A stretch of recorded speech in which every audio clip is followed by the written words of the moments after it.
Fan हैं, कुछ legal पक्ष भी जानते हैं। विष्णु शंकर जी, आपको क्या लग रहा है? पहले मुस्लिम पक्ष ने इसका विरोध किया था कि रिपोर्ट सार्वजनिक ना की जाए, लेकिन आज सार्वजनिक होने वाली है। क्यों ऐसा कहा था? क्या अंदेशा था? आपको क्या लगता है? देखिए, मुस्लिम पक्ष नहीं चाहता इस केस में कि इस केस के बारे में किसी भी ढंग से आप लोगों से हम लोग इंटरेक्ट करें, आप लोगों से हम लोग बात करें।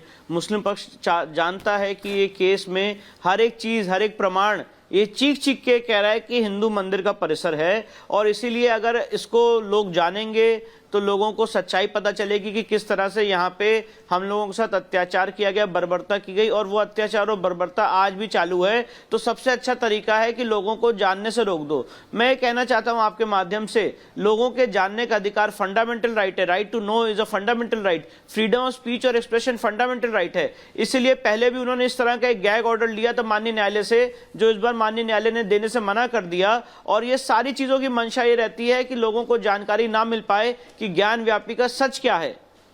और इसीलिए हमारी पूरी कोशिश ये रहती है कि अपनी रिसर्च के माध्यम से, अपने फैक्ट्स के माध्यम से इस केस को और मजबूत करें, और जो वहां पे गलत कब्जा है अंजुमन इंतजामिया का, उस गलत कब्जे को हटाने का काम करें। मैं बोलना चाहता हूं आपके चैनल के माध्यम से, अभी राम मंदिर का इनॉग्रेशन हुआ 22 जनवरी को। ये केस राम मंदिर से भी और स्ट्रांग केस है फैक्ट्स के बेसिस पे, और जब यहां पे पूरी बातें सामने आएंगी तो ये समझ में आएगा कि किस तरह से हमारे मंदिर परिसर में गलत ढंग से घुस के नमाज पढ़ने का काम किया जा रहा था। और इसीलिए मैं ऐसा मानता हूं कि आर्कियोलॉजिकल सर्वे ऑफ इंडिया की रिपोर्ट इसमें एक बहुत बड़ी मील का पत्थर का काम करेगी, और बहुत इंपॉर्टेंट पीस ऑफ एविडेंस है जो इस केस में बहुत मजबूती देगी। जी, लेकिन 1500 पन्ने की एएसआई सर्वे रिपोर्ट अगर सार्वजनिक हो जाती है, आज ही ये हो जाएगी, उसके बाद क्या होगा वो भी आपसे समझना चाहेंगे विष्णु शंकर जी। देखिए, कोर्ट ने दोनों पक्षों को ऑब्जेक्शन फाइल करने का समय दिया है। एएसआई ने 92 डेज का सर्वे किया था। उस 92 डेज के सर्वे में करीब 350 आर्टिफैक्ट्स मिले थे, बहुत सारी मूर्तियां मिली थी जो आर्कियोलॉजिकल सर्वे ऑफ इंडिया ने डिस्ट्रिक्ट मजिस्ट्रेट वाराणसी को सौंपी है, उनको हैंडओवर की है। और दोनों पक्षों को ये अपॉर्चुनिटी दी है कि वो इस रिपोर्ट पे अपनी जो बात रखना चाहते हैं, कोई लोग सहमत होंगे, कोई लोग असहमत होंगे। तो जो लोग असहमत हैं या जो काम अधूरा रह गया उसके बारे में जो भी बातें कहना चाहते हैं वो कोर्ट के सामने रख सकते हैं। तो रिपोर्ट का अध्ययन करने के बाद हम देखेंगे कि हमने जो 92 डेज के सर्वे में पॉइंट आउट किया था वो सारी बातें इस रिपोर्ट में आ गई हैं कि नहीं। अंजुमन इंतजामिया देखेगा कि इसमें क्या उनके खिलाफ बायसनेस हुई है, और उसके बाद दोनों पक्ष अपना ऑब्जेक्शन कोर्ट के सामने दाखिल करेंगे।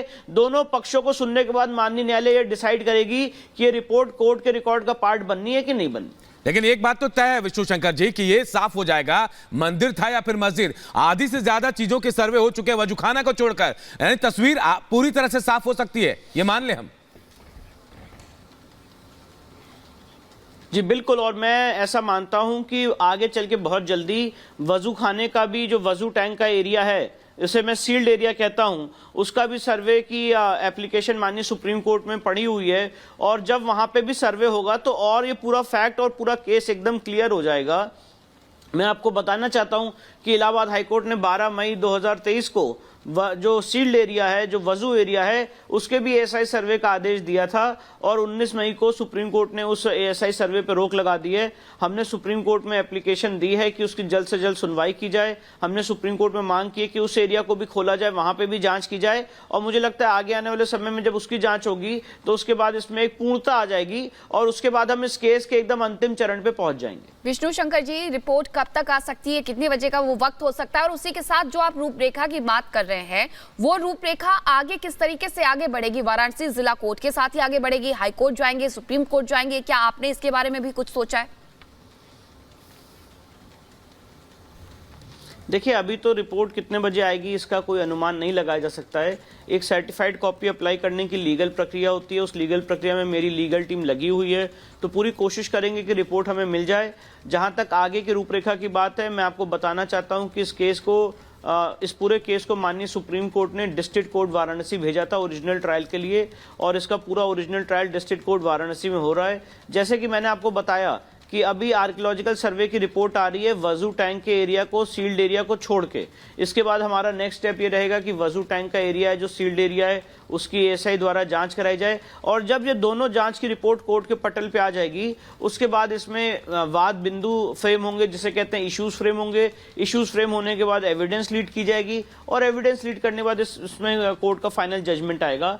तो आगे की यही रूपरेखा है, और ये पूरा जो ट्रायल है ये ओरिजिनल ट्रायल इस समय वाराणसी की जिला कोर्ट में ऑनरेबल डिस्ट्रिक्ट जज वाराणसी के यहाँ चल रहा है। जी विष्णु शंकर जी, एक और सवाल आपसे ये कि जितने सबूत ये इकट्ठे हो जाएंगे उसके बाद ये केस कितनी मजबूती की तरफ आगे बढ़ता हुआ दिख रहा है? देखिए केस ऑलरेडी बहुत मजबूत है, और राम मंदिर के केस से हम लोगों को बहुत अनुभव मिला, बहुत सीखने का मौका मिला। मैं आपको बताना चाहता हूं कि इस केस में जेम्स प्रिंसेप की किताब है बनारस इलस्ट्रेटेड, राणा पीवी सिंह की किताब है, बहुत सारे हिस्टोरियंस हैं जिन्होंने स्पष्ट रूप से लिखा है कि यहाँ पे प्री एग्जिस्टिंग मंदिर था जिसको तोड़ के मस्जिद का रूप देने की कोशिश की गई। बहुत सारे ऐसे यात्रा वृतांत हुए हैं जिन्होंने यहाँ पे देखा है कि लोग यहाँ पे शिवलिंग पे जल चढ़ा रहे हैं। एएस अल्ट्रेकर की किताब है जिन्होंने बताया है कि विध्वंस होने के बाद 1670 के बाद भी लोग उस तथाकथित मस्जिद की चौखट पे प्लिंथ पे पूजा करते रहे, ये मानते हुए कि उनके आराध्य उनके ईश्वर अंदर हैं। तो ये सारे प्रूफ्स हैं, बहुत सारे ओरल एविडेंसेस हैं जिनकी तैयारी की जा चुकी है, जो काशी के लोग इस समय विटनेस बॉक्स में आके गवाही देंगे कि नवंबर 1993 तक हम पूजा कर रहे थे, और उस तहखाने में और उस पूरे परिसर में वहां पे बैरिकेडिंग लगा के हमें बाहर फेंका गया। जो स्टेट गवर्नमेंट थी उस समय की मुलायम सिंह यादव की, उन्होंने इलीगल काम किया बिना कोई रिटर्न ऑर्डर के। ये सारी हम गवाहियां देंगे, और उसके बाद आर्कियोलॉजिकल सर्वे ऑफ इंडिया की रिपोर्ट पढ़ी जाएगी। और मुझे लगता है कि मैं आपके सामने बहुत सारे फैक्ट्स और तर्क और तथ्य रख रहा हूं,